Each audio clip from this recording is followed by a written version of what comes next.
Good afternoon and welcome back to the West Ham Network. We have been spoiling you with shows today. We're on the show number 3, I think it is. And of course, we've witnessed West Ham get drawn against Sevilla. Sevilla. We're going to Seville. We're going to Spain.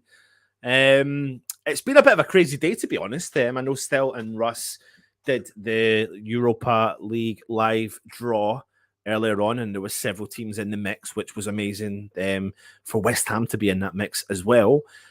And then obviously we drew Sevilla. And then the next minute, the whole of the West Ham fan base went online and suddenly we're searching for flights, searching for hotels, you name it. But the big man has booked his flights and I will be going. So touch wood to get myself a ticket. I'll be going to the game. So I'm looking forward to it. But I've been spent all afternoon back and forth on the phone, speaking to people here, there, and everywhere, trying to make sure that we can get tickets for the game, trying to get flights, and it's been a ridiculous afternoon. But hopefully, I've got it all over the line, and fingers crossed, I'll be getting there. So, like I said, the tickets, I have booked my my transport out there, which is really cool. So, looking forward to that, of course, as well. This is, of course, the David Moyes press conference for Wolves game, and he talks a lot. There's so much to cover that actually doesn't really massively involve the Wolves game as well. And obviously with what's going on in the world right now, which isn't great, it really puts things into perspective again. I feel like when we do these shows, the amount of times you say that recently in the last couple of years has been ridiculous, but it really does put into perspective, so just thoughts and prayers with everyone of Ukraine, and make sure everyone is safe and well, and fingers crossed we can end this conflict as soon as we possibly can, and we can move on with life as much as we can. Let me jump into the chat, see who is kicking about. Jakey Boy's in the house. Hope you're well, Jakey Boy. Listen, Jake, if you're kicking about, I'll send you the link. It's up to you, mate. You're more than welcome to join me for the presser. So I'll just do that just now, and I'll jump through all the other comments and see what everyone else is doing. Hello, Anton, mate. Martin. No, it is cold up here. Jake, it is cold up here, but the issue I've got is my hair is an absolute mess, mate. So I've just literally threw the hat on as well, and just to see if I can get by as well. So there you go. P-Gads is saying, good morning from cold and snowy Detroit. I heard there's a good barber. Things you love to hear, mate. Robert Singleton saying, nice one. It is absolutely. Afternoon, Anton, and everyone from Adam Cook. Thank you very much. The link has been sent. Jakey Boy, the link has been sent. So, listen, what's your thoughts on Sevilla? We'll go through with what Moyes says on the link as well. But let me know your actual thoughts on the game. I mean, I think a lot of people were hoping we would get Barcelona. I think a lot of people were maybe hoping we'd get the Battle of Britain. Selfishly, I was hoping it would have been the Battle of Britain. Then we would have had to avoided all the crazy journeys that we're all having to do. A warm cup of tea is being delivered to me, so I can't really complain about that as well. But yeah, do you know what? As David Moyes says, and as you see in the title, it's good for us to go and check out the localities, because we'll be back. We'll be back, and it's the confidence, raising the confidence, which you like to see. And sometimes you think to yourself, the Europa League draw could be a defining thing for West Ham. That could, I mean, if the players and the team and everyone is feeling the way that I feel personally, and I know that Russ and Stell were buzzing earlier on, and not all fans are buzzing about it as well.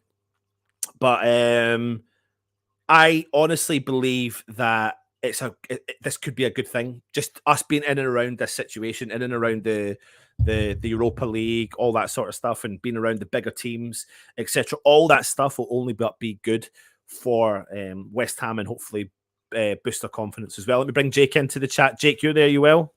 Yeah, not bad. An exciting day for us all. It really has been an exciting day, to be honest, Jake. It really has. I know the guys done the draw. I know you've done the draw as well on your channel, on West Ham Unofficial. And Sevilla, I mean, how are you feeling about it?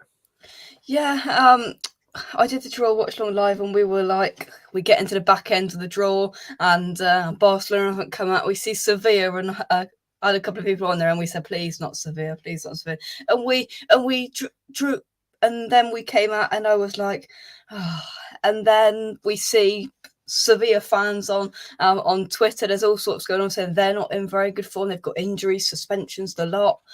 They're the king of the Europa League, but they are the king of the Europa League. But it depends on the way you look at it. They're a big club. There's no ifs and buts about it. They are a big club. They've got good players there, and they are the king of the Europa League, king of the UEFA Cup. The situation is, though, the harder they come, the harder they fall. So I'm glad we've got someone like Sevilla. I'd have preferred them than Red Star Belgrade. I think it depends on how you want to look at it. People would say, do you want the easiest route to it? But it doesn't suit me. It doesn't really work that way, especially with the modern or the West Ham that we know that can turn up on specific days. So sometimes when you play the best, you've got to rise to the occasion, raise yourself to that occasion, and hopefully the West Ham team do that as well, Jakey boy. Mm-hmm. So we'll see. But I've booked my flights, Jake. I've booked my flights. Yeah. I just had a little gander on a few websites after and seen the flights go like that. Fair play. I mean, listen, the what I've got to do to be able to get there is ridiculous. And is it really? Well, it's not even that ridiculous. It's what I've got to do at home to allow me to go is ridiculous. So it's a lot of effort, and obviously, I did say to the missus, I really want to go to at least one away European tie. So yeah, fingers crossed we can make sure we can all get there safely, and hopefully can get ourselves a ticket, and bang, I'll be at the round of 16. So let's jump into the press conference and see what Mr. Davy Moyes has been saying first and foremost. And he's been going on about Yarmolenko. Are you coming on? In the background? Yeah, listen, let's just get him straight on here. Why not? He can't help himself. Stell, how you doing? I'm knackered. Well, let me set the tone for why Stell is knackered. Just to let everyone know. I've been working all day. That's why I'm knackered. Afternoon, Jake. How are you? Yeah, not bad. How are you, Stell? Get your translation book ready when we see you out in Seville, mate. Yeah, maybe not. What? You can't be. Stell turned into a travel agent today. Did he? Oh, right. Honestly, what a nightmare. I can't lie. As soon as I came off doing the show, I did have a little look around, and I thought, Christ, this is going to be a little look around. We've been having a big look around. Yeah, I think I've never actually spoken to Stell so much in one day in my life than I did today. It's really, really irritating. Really irritating. Yeah, especially when I'm trying to work, Jake, and I keep getting him in my ear, calling me halfway through a meeting and saying, have you booked your flight? Well, listen, let's get on to that question. Have you booked it yet? Yes, I have. Yes, he's going. We're going on holiday together. Oh, God.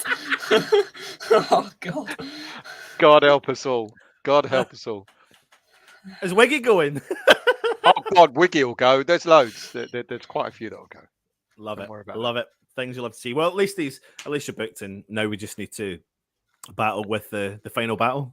Well, now I need to find a way of getting home because the flights back home are now like 3 times what they were this morning. Oh, so you've only booked a single? Still, you're not coming back with me. You're not coming back with me. I'm definitely not coming back with you. No, it's the only way to do it. Otherwise, I would ended up paying a fortune. But that's all right. If I stay out there for a few days, I'll phone Linny. I'll tell her to come out, and we'll spend a long weekend there. He's got things. He's got it all covered. He's got it all covered. Got it all I'm not going to planned lie out. to you. I've had the warning. The warning is if this affects our family holiday, it's done. And, So this and can't you know affect it our will. family I don't holiday. know how It you won't. got away with it with Mari. You know it's going to affect it. You might as No. well own up to her now and get it out of the way. Nah, it's not. It's really not. But we'll see. Anyway, let's get on to the press conference. David Moyes went on, and first thing he spoke about, of course, I mentioned it at the start. I don't really want to go too much into it, but he spoke about Yarmolenko. He's not in a really good place at the moment, so we've given him a few days off. We've certainly help him. It's a really difficult time for him and his family, and we respect that. I spoke with him on Thursday, and he was upset, and rightly so. We hope everything goes well and all his family members keep safe. We're all saddened by it. We've just come out of the pandemic, and the last thing we want is anything close to a world war. Over to you, lads. I mean, disappointing, obviously, for the world. I mean, I don't want to get into it too much, but just hope that everyone stays safe. That's the main key element to this with relation to Yarmolenko. And of course, it probably hits home a little bit as West Ham fans because we've got a Ukrainian in our football team. How do you think that will have a kind of effect on? It does put things into perspective. Listen, anyone who's in the chat, who's watching, it absolutely, that whole situation puts everything into perspective. We absolutely understand that. To try and keep the show running, we're going to talk about the football element of things. So over to you, Still, first and foremost. I mentioned it this morning when Russ and I did the live draw, and just before we went on, I was sort of like, as you do, you go through social media and you sort of look at to see if there are any snippets of information that you can pick up to talk about in the show. And there are a number of people that were disgusted with the way some West Ham fans have been behaving towards Yarmolenko, almost like being quite insulting about the situation that he's in.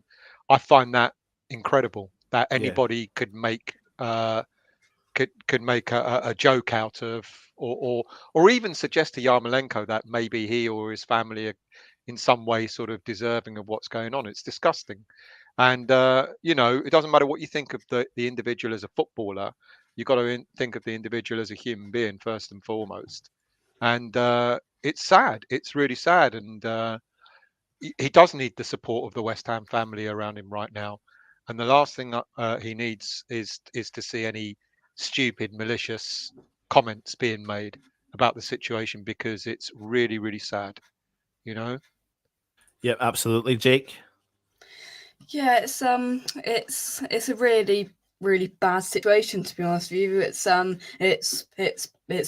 with it's bad for Yarmolenko. There's plenty of other Ukrainian footballers in the Premier League, and photos and videos you see what must be going through the Ukrainian footballers' minds right now, and it's obviously well off football, and I hope West Ham have been as caring and as what have you as you like, and giving him however long he needs off now to do whatever he needs to do. And it's just a sad situation for the world, really. But yeah, it's our thoughts go with Yarmolenko at the moment, because it's an extremely difficult time, I can imagine. Yeah, it really is. And thoughts go out to obviously the whole situation, and fingers crossed we can get a resolution, but we'll wait and see. We will wait and see.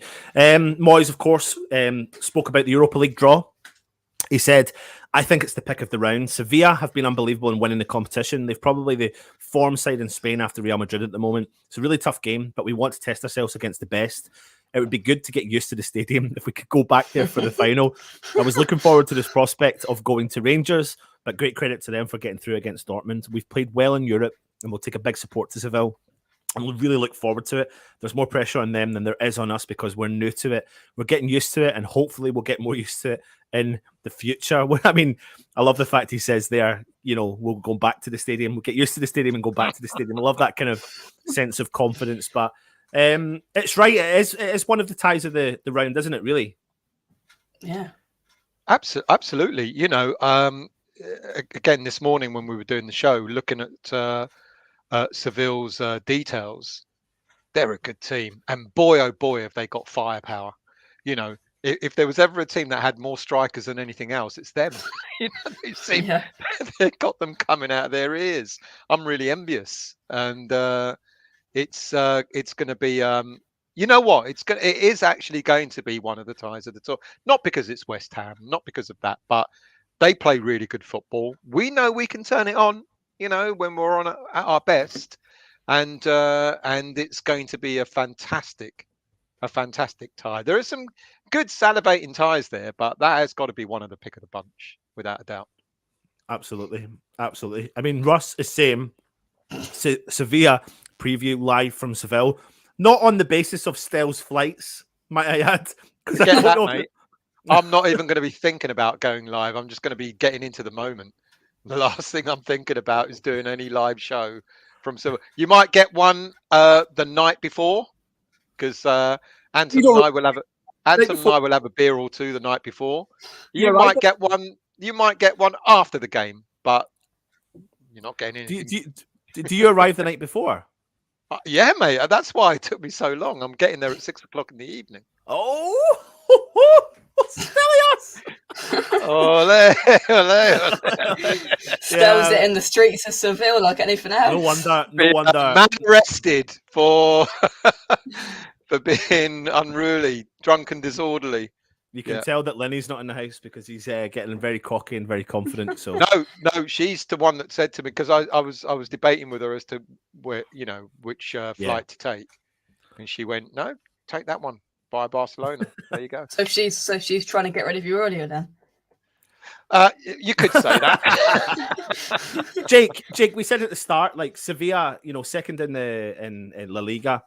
We had Barcelona, we had the Rangers in the mix. Were you disappointed? I mean, where are you at? Where's your head at in terms of the Europa League tie?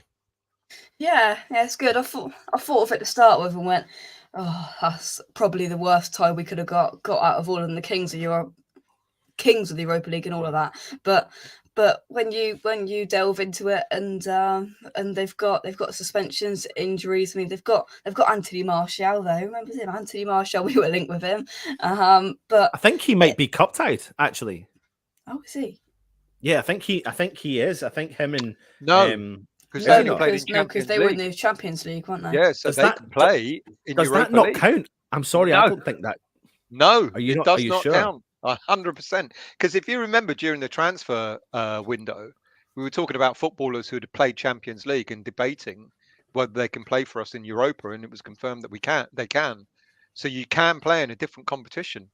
If it's if it was in the same competition, don't think you can. I mean, I'm looking at the squad yesterday that Sevilla put out, and he's always argumentative, isn't he?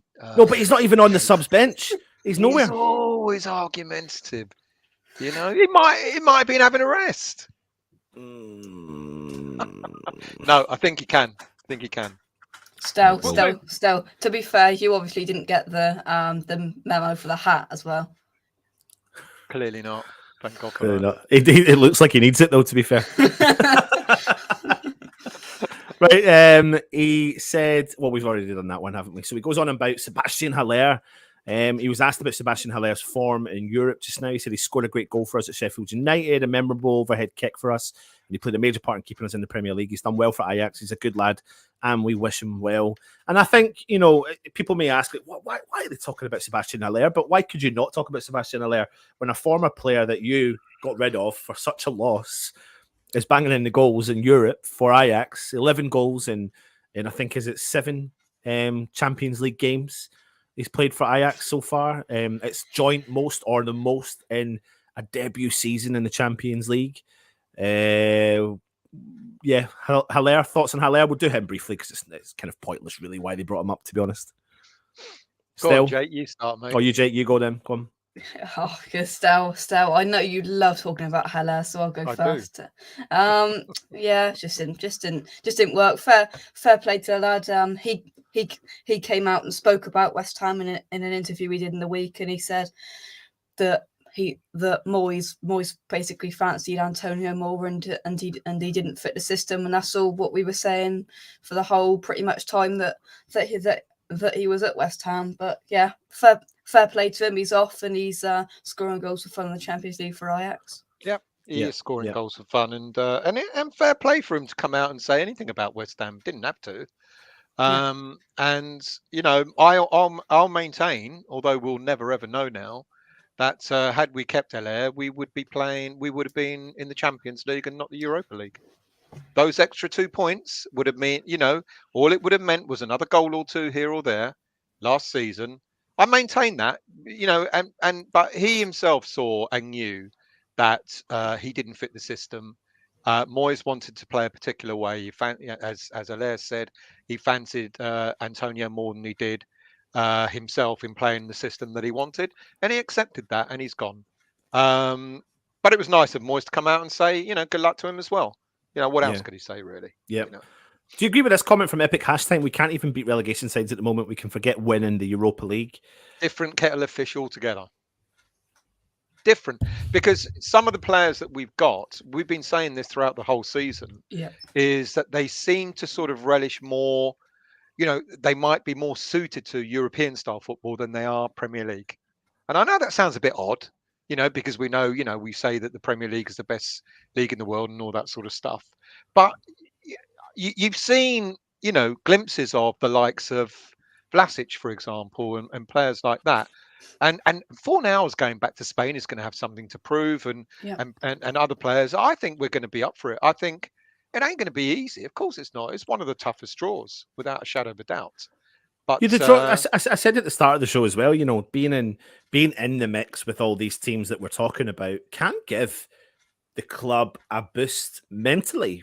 Mentally can totally give the club a boost, because right now you could be turning around and saying that the fan base are the ones that are feeling negative. And there's no doubts in our minds that Moyes knows that West Ham aren't playing well. However, we are still picking up points whilst not playing well. And we are due that good result. But how many days are we away from that game? 16 days? 16 days away from the Europa League tie, and we've got another couple of Premier League games to go, which can really define our season as well. But being in the mix today, having a quick look at between both your shows that were on earlier on today, like, you can see how buzzing everyone is. Everyone's buzzing around the draw today, and that's what you want around this side, isn't it? Exactly. Success breeds success, and sometimes you need to play the big boys, and the big boys is what can bring the best out in a team, and that's me being positive. I get that. But I'm not going to go into this game feeling negative, because that would be a ridiculous way to go into the game, to be honest. So go for it. Oh dear, the good looking.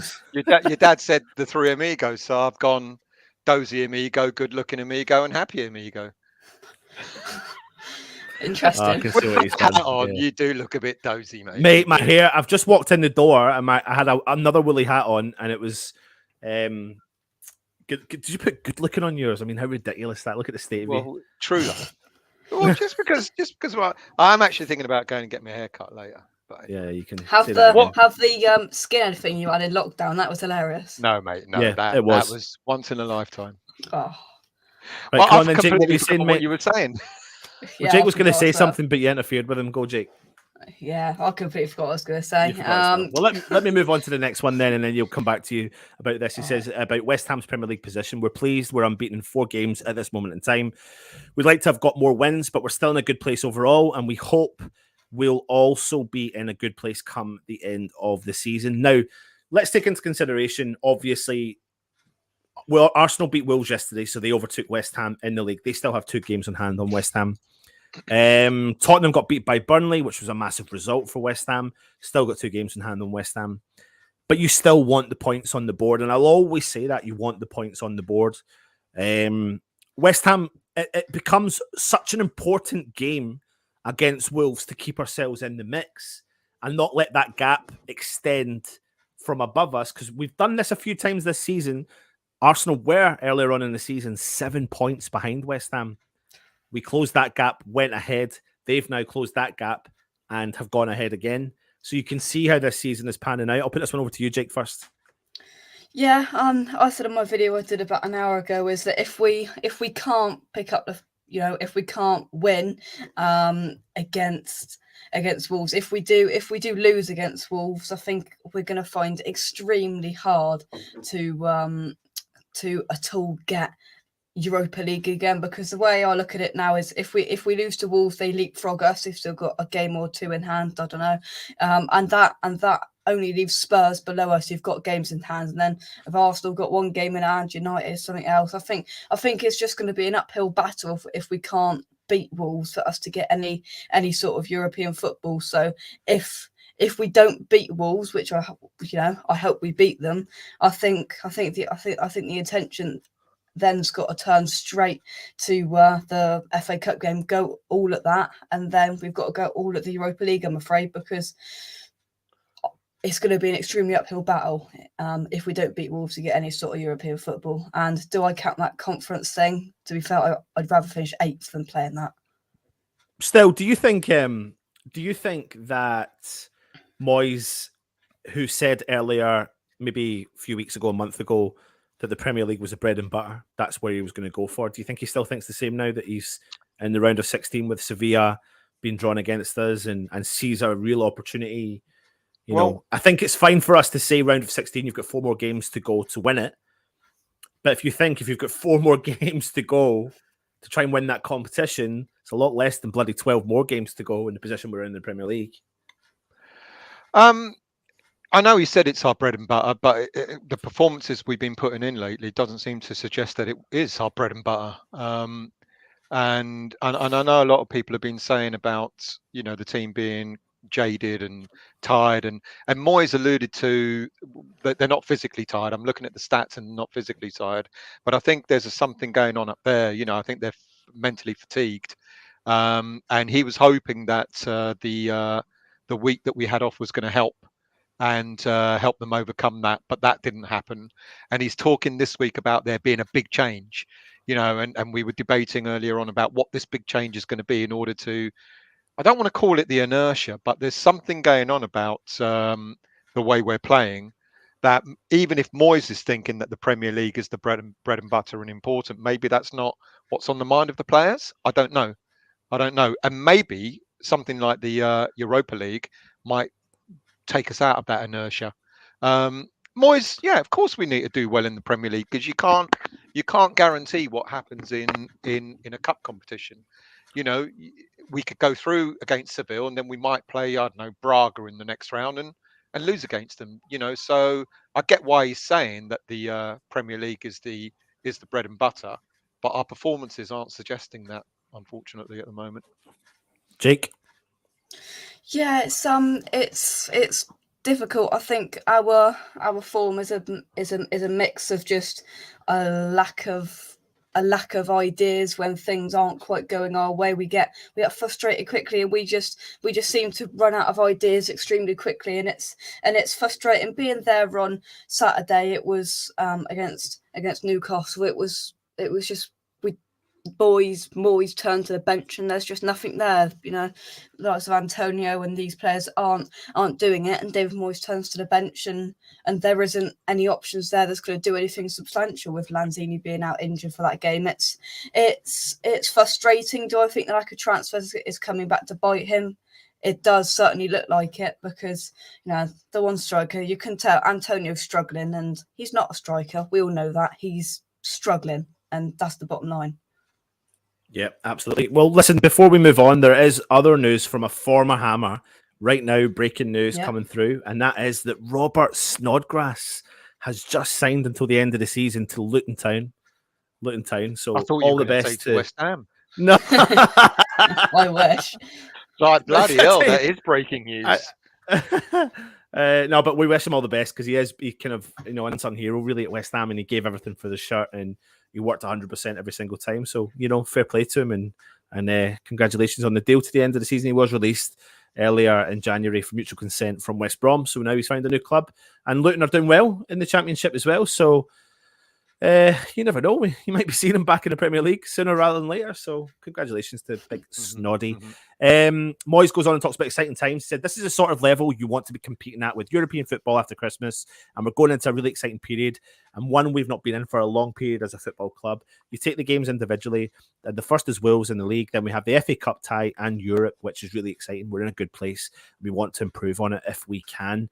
And he's right with that, if I'm being brutally honest. And again, it puts things into perspective, because For however long, we've never been in this situation, especially after Christmas. With 12 games to go, we are challenging on 3 fronts. And yes, people are right. With 6 games to go, we might not be challenging on 3 fronts. However, we're giving it a goddamn good goal. And it is frustrating that we didn't add strength and depth during the windows. But we're in the situation we're in. And that's it. And we've got to deal with it. And they've got to deal with it by the way he's dealing with it, which is, let's go to Wolves, let's go and get a performance, let's turn up and do a job. But it is exciting times. We can't deny that. You've seen the two of your faces earlier on today when the draw was made. You know, everyone was buzzing as a West Ham fan. The fact that our name was pulled out of that hat and put up on the screen. It is, I mean, it's, listen, we're not used to it. It is. Absolutely. And it's where we want to be, which is, it brings it back into perspective just how good the last season and a half has been. And I think maybe because of the average performances, the poor performances, average performances, we kind of forgotten where we are. And we are absolutely still in with a shout with in 2 cup competitions. And even if all the teams around us win their games in hand, then being 8th and trying to continuing from there isn't that bad. You know, that still means that hello.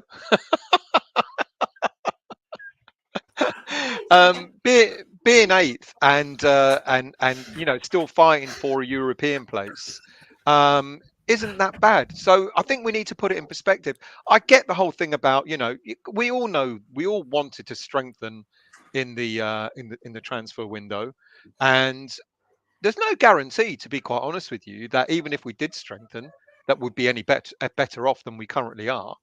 And look, I think I said it the other day. If you had asked any West Ham fan 2/3 through the season, if you asked any West Ham fan, would you be happy with sitting in 8th, still within spitting distance of European football, qualifying again, etc., still in the FA Cup? Every single West Ham fan would have bitten your hand off for it. They would have been gone, yeah, absolutely. It's just the way it's gone about. Because we've done so well, and now we're kind of teetering a little bit, everyone's really upset. Oh, our season shot to pieces. But if we'd had started sort of averagely and then worked our way up to where we are now, we'd all be happy. Because it's psychological perception, isn't it, of the fact that we did start so well, and so So pulling that name out of the hat reminds us how far we've got as a club. Yep. Yep, and long may that continue. Jake, I'll come on to you for the next slide, which is about team news. Moyes has spoken. He said, we're doing okay. Soufal had a hernia operation in the week and will be without him for a few weeks. We think he's had to struggle with it for quite a long time. If you look at all the games he's had to be involved in, it can take its toll on the players, and Vladimir is one of those that has it at the moment. Other than that, Ogbonna has an ACL, and we're managing Arthur Masuaku's knee injury. Big loss for West Ham, losing Soufal, but we do have cover in those positions, don't we? Yeah, listen, we've got the one place we probably want an injury. If we're going to get one, is possibly going to be in that right back position. You've got Johnson, Ashby, and I suppose you could say Fredericks as well in there. We've got plenty of cover in that right back position. He didn't mention Manuel Lanzini on that injury list, so hopefully he's back to fitness. So yeah, Masuaku, I mean, we all know that he's a massive mess. Isn't that right, Stel? Sorry, what? Just thought I'd drop that in there. See if you were listening, Stel. Just checking your I was listening. flights. I was. You just checking your flights to Barcelona, then on to Seville. But it's true, though, isn't it? If you're right. If there is a position that we can afford to lose anyone, which you don't want to lose anyone, and he's a quality player, it is that position there. We've got, Ben Johnson, Ryan Fredericks. West Ham, of course, recently announced that we opted to extend the option of 2 years extension on Ben Johnson's contract. So for anyone that doesn't know, Ben Johnson had a 2-year option extension that the club could authorise. So we've done that. It doesn't mean he's signed a new contract. It just means that we've opted to take that option for 2 further years, which means that if clubs are sniffing round, they're going to have to pay borderline top dollar to try and get him rather than losing him on the cheap that West Ham do several times. But I think it's the right decision by the club, obviously, because I think he's a quality player and he's a good player, and I think it will be a no-brainer to see him, because I do like Fredericks. I do. But there's no ifs or buts about it. The last couple of games we've played, we've been targeted down that side. And the only time we really nullified that threat was when Ben Johnson came on to the team and started to nullify that threat, because he's got the pace. He can get forward, he can get back, and he can make a tackle. And funny enough, with Ben Johnson on our side, I'm sure we've got some of the best stats this season when Ben Johnson was in the team, having a run in the team. Now, I'm not just solely saying it was down to him. However, he is quite influential, and I think anyone who plays alongside him feels the confidence with him as well. He's young, he's enthusiastic, and he's clever on the ball, and he comes from a good footballing family. He's got ability, he's got skill set, so he's got everything really going for him still. Yeah, I'm glad. I mean, you're hearing a lot of stories as to what's happened in the background with that, and by the sounds of it, is that we've had no choice but to trigger the 2 years. Otherwise, he could have walked away at the end of the season. So it sounds a little bit forced. Look, we don't want to go through another Ngakia situation where we end up losing another really, really decent right back. Even though we seem to have a conveyor belt of really good right backs, we've got Harrison Ashby waiting in the sidelines for his turn as well. I think it's the best. Is it the best thing to have done? I hope it's been done amicably. My understanding of triggering an automatic extension is that both parties have to agree to it. Yeah. So if that's the case, then clearly Johnson and his agents have agreed to it. So now we've got more time to agree a better package for him. Because I think when you trigger an extension, I think you stay on the same wages and stuff like that. It doesn't necessarily get improved. Sorry, Jake. Yeah, it's with Johnson, we've heard potentially that there's different clubs sniffing around him, and I think it's quite wise, and I agree with Stel. If it's agreed by both parties, then he's here for another 2 years, and he's happy to be here for another 2 years, I think. And but yeah, it's good news, because we didn't, he's definitely not a player that we want to walk that we want to walk away at the end of the season. We want to keep him. You talk about building a squad around Declan. We forget that we've actually got some other really good young players that we want to include in that. But Johnson is one of them. Johnson and Declan, they've both come through the youth ranks. And there are. I know I keep waxing lyrical about some of our other youngsters that we've got. And wouldn't it be great? Because I said it several times before, we've got to rebuild the squad at the end of this season anyway, because of so many players out of contract and the age of players, etc. Wouldn't it be great if another one or two came through alongside Johnson and Declan? And we've got to look after these youngsters, and we've got to see, we've got to do right by them. So I hope Johnson gets the contract that he deserves, because that will show the encouragement to all the other younger players. Look, when you're ready and you're coming to the first team, we're going to, you do as well as these guys, you're also going to get a really decent contract. Because the last thing we want is to see good young players seeing their contracts out and then walking away and then going and playing on the bench for Watford and stuff like that, which is what Ngakia's done. It's a shame about Ngakia, but he's ended up being on the bench at Watford, which is such a shame. I do think, with players like Ngakia, though, I do think he's young enough and ugly enough to be able to maybe afford a mistake in his career. It's not ideal for him, but it will take him a bit of time. It will kind of throw him back down the way, but he'll have to work hard and he'll eventually find his way. A bit like when you look at players like Tony Martinez and you think about how he was kind of on the cusp of the West Ham first team, and then he had to make a big move and it wasn't really working out for him, and he kind of dropped down the leagues in Spain or in Portugal. And now he's worked his way back up, got himself a good contract at Porto, and look at him, he's banging in goals for Porto, playing in Europa League, etc. But there's an irony here. There's an irony here because, we and it is going to go back to Hilaire. We had Hilaire. Everyone said he was absolutely rubbish. He goes off to Ajax and he scores goals for fun. And everyone says, yeah, but it's only Ajax, and it's only the Dutch league, etc. And then we lose a player like Martinez, who goes off abroad. He does the business, gets himself a good contract at Porto, and everyone's going, shouldn't have let him go. Well, hang on a minute. you know, he's doing the business in a league that is meant to be inferior to ours. So you can't say on one hand that Hilaire's only scoring goals in an inferior league, and then look at Tony Martinez and said he's banging them in. He should be coming back. You know, he should never have let him go.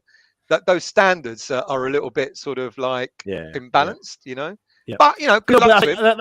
I think the point is though, some of the we done this on, we had a member show the other night, a live show, great show, actually really enjoyed it, and we had several guests coming on throughout the thing as well, and we were talking about that, and I think it's more about, you know, some players are suited to specific clubs and specific management styles, and I think that's what you find with Sebastian Hilaire. He's found the right club, the right management style, and the right team to support what his needs are. Tony Martinez has also done the same, and like I've always said to you guys, you know, when we're in the market, and if Hilaire had never played for West Ham, every single West Ham fan would be calling for Moyes to go for someone like Sebastian Hilaire, and pay the 40 million quid. So yeah, it is ironic, but we'll see. We'll definitely see. Anyway, let's move on. He starts speaking about Wolves, and he goes on and he says, I've been really impressed by Wolves. If you take out the first few games, they've been in really good consistent form with a lot of confidence, and they're developing well. And I tell you what, they really are. They're probably the one to watch, to be honest. They're the kind of underdogs. I think they were kind of unfortunate against Arsenal, to be honest, but they played good football. Their managers came in and he's continued the kind of Nuno Sanchez approach to football, the playing football. They got rid of their big goalkeeper, brought in the next big goalkeeper. I mean, the goalkeeper they found is utter quality, and they're kind of there or thereabouts again. And Wolves are just, you know, creeping up the table silently. Obviously, we do the preview for the game tomorrow, and last time out we did play well against them, but you know, no mean feat. It's going to be a tough game, even at home against the likes of Wolves. They are a good footballing team, no, Jake? Oh yeah, definitely. They did a job on us at Molineux, and there's no doubt in that at all. They just completely knew what to do, and they executed the plan perfectly. And we came away with no complaints, because they deserve to win and we deserve to lose. I hope it's a different story this time out. And they are a very good footballing team for sure. And but you know, I think if we can get back to some sort of form, how that's going to happen, I don't know, but something different has got to happen, that's for sure. We'll have to wait and see, but I would be pleasantly surprised if we pick up 3 points. I'm not going to lie. Oh, come on, well, Jakey you boy, know, still. It was the Wolves game that started our mediocre sort of period, wasn't it? You know, after the internationals in November, went away to Wolves. They did deserve it. They did play better than us, but it was the first time I saw us play so poorly. I mean, we were poor. But isn't this the best moment to revitalise our season? Sorry, and get back on them and beat them, and really push on, because we have a good result at the weekend. It's also the way we play, because interestingly, against Newcastle last week, after the first sort of 10 minutes or so, then we got into the game, we looked like we were never going to lose, and then with them getting a goal right at the death of half time, we kind of went back into our shells again. But isn't this the right time to sort of get ourselves back in some sort of motion, get a good result, get a good performance, so they can win? Then we can go away to Southampton and spank them, get through in the FA Cup, you know, and then get ready for our Europa game, etc. This is the right moment for us to turn our fortunes around. 100%. And it's the right team, because they are a good team. Well, and they are a good footballing team. And what Adam here is saying is, expect a draw against Wolves, but hope for a win. We need to play better, or we'll lose by 2 or 3. But I tell you what, I'm going to put this straight to you guys, though. If we walk away at home against Wolves, who are the up-and-coming, in-form Premier League team right now, a draw is not to be looked away from. You can't look away from things like that, really, can you? I know we need to pick up points, and I know we need the 3 points. But I feel like I feel like I'm about to say that you'd be disappointed with a draw. Yeah, I'd be disappointed, like I was last Saturday, sorry, being disappointed with a draw against Newcastle. I'd be disappointed. They're a much better team than Newcastle. I give them credit. They are a much better team. But if we get yet another draw, I think we've had, was it 4 draws in a row or something like that? Or we haven't lost games. We've just been drawing. We're unbeaten in 4. So we beat Kidderminster, we beat Watford, we drew against Leicester, drew against Newcastle. Yeah. And Yeah. I'd be disappointed because we do need to start picking up points, and Yeah. they are a good team. Well, But let me kind of address this part that Moyes says. He says Moyes, Wolves are playing midweek. He says, I'm hoping Wolves are tired, but in football you never know. We've had very few games where we had advantage over the opposition with time. Wolves had a difficult week, but that's the way it's going with the games called off during COVID. We have had a really difficult week with 3 games in 6 days, with Sunday, then going to Southampton in the FA Cup in midweek, then Liverpool next Saturday. Now, listen, the one team that did struggle with 2 games a week when they were in Europe last time round was Wolves. And by having the games cancelled week in and week out, it's forced them into that situation again where they're going to have a couple of more midweek games. And obviously, they did run out of Vavavoom against Arsenal, and that game did go as well as and according to plan. So we've got to hope that Vavavoom is going to be gone for the game next time round. But then Moyes goes on and talks about West Ham scoring more goals. He said, I would like more players to score more goals, but we're only behind Manchester City, Liverpool and Chelsea in goals scored this year. Individual players, I'd like to see score more goals. We'd like Mick and Tommy Soucek to get more goals, but goals as a team, I think we're doing okay in that department. He's right. We are doing okay in that department, but he's also right in mentioning Antonio and Tommy Soucek, because we are lacking goals from those 2 particular outlets. Imagine how many more goals we would have had if we happened to have another striker. No, imagine how many goals we would have had if we happened to have a striker. Because you're absolutely right, Jake. We don't have a striker in the team. Yeah, we have, and Nigel Khan's been waxing lyrical about we've scored more goals under Moyes than we have any other Premier League manager, and I get that. Doesn't mean that we still need something as an alternative, and we do have goals in us. I think that's in a way that's the saving grace. It isn't the goals that it isn't lack of goals that we're scoring. It's gone back to the defense again, isn't it? Where we can't keep a clean sheet. Yeah, that's one of the biggest issues. Yeah, 100%.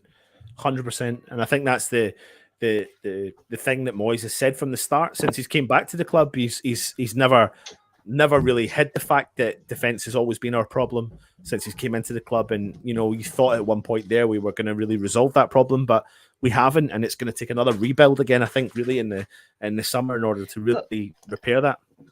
But with the goals thing, I mean, you could say that goals aren't our issue, but Dawson scored 2 and 2. Who else is scoring goals?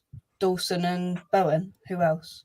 Well, as of late, but when you do look at the stats for the full season, you actually do see the goals are shared. Yeah, they're not bad. Through the season. They're actually shared throughout the team. But I think he's actually pinpointed 2 players that collectively last season, Tommy Soucek last season got 10 goals. This season he's only got 1. And this is why I think with Moyes against Wolves, I think revisiting the Rice and Soucek situation could work wonders for this game and some of the games moving forward. That's not to say that I don't like when Rice moves forward, because I do. I think Rice looks, he's graceful with the ball. He looks quality and he really drives the team forward. However, I think teams are starting to expect that, and then that nullifies the threat of what Tommy Soucek offers when he's in the box. And if Rice has progressed, how many times this season has Rice individual runs got us out of a hole?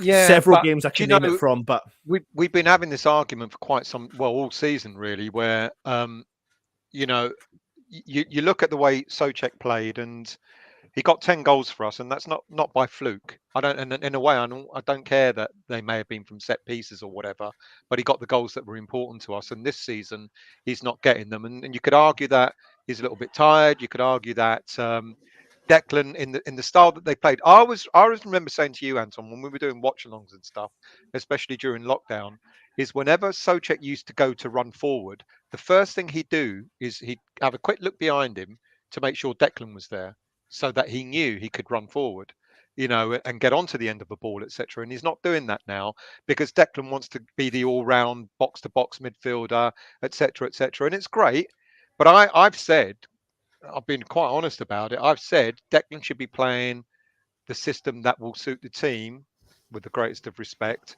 and not to Declan. So if Moyes should take control of this and say, you sit in front of that back 4. That's your job.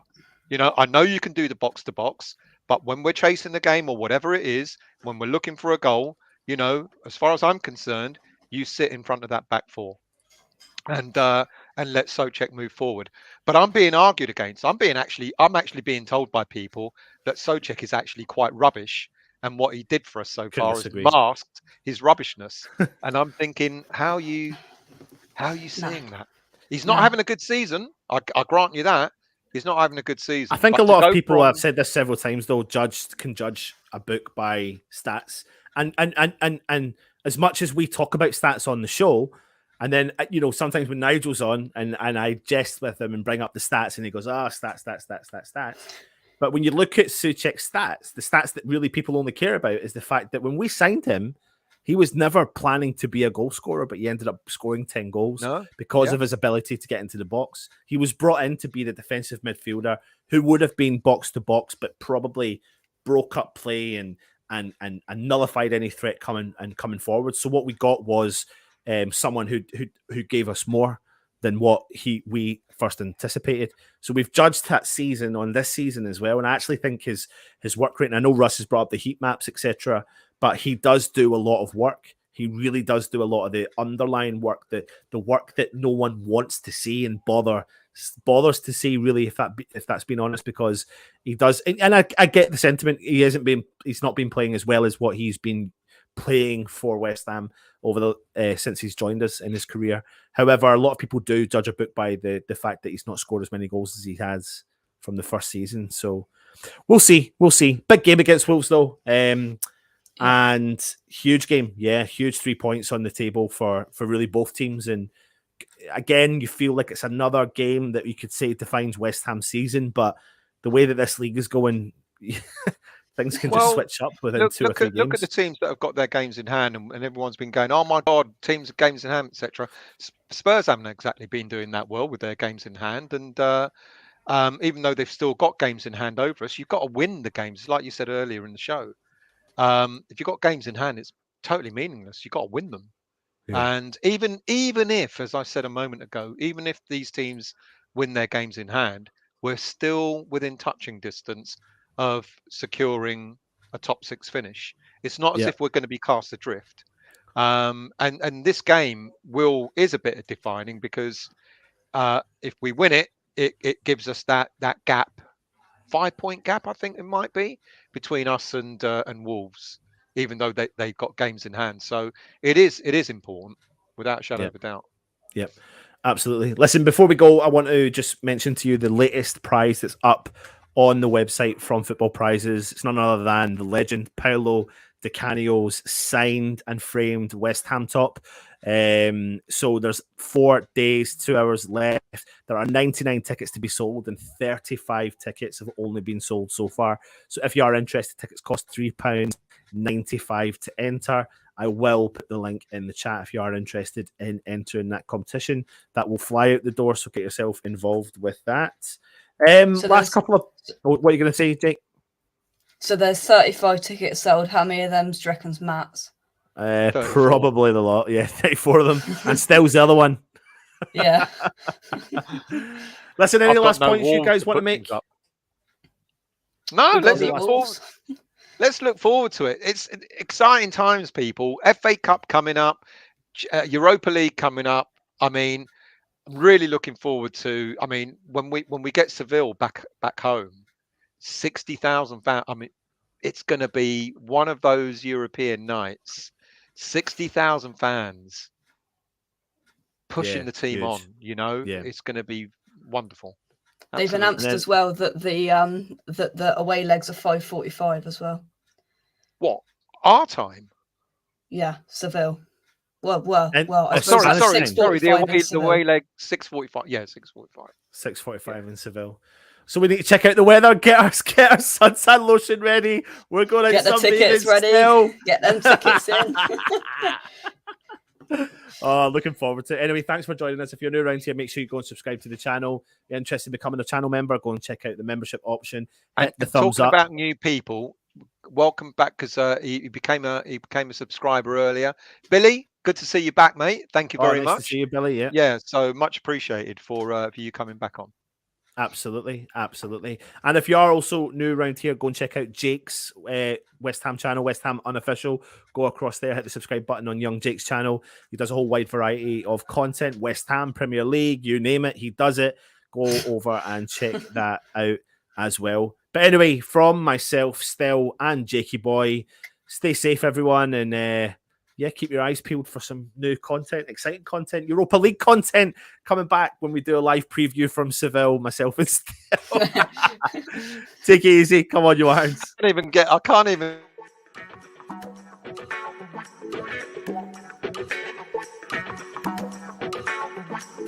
Yeah.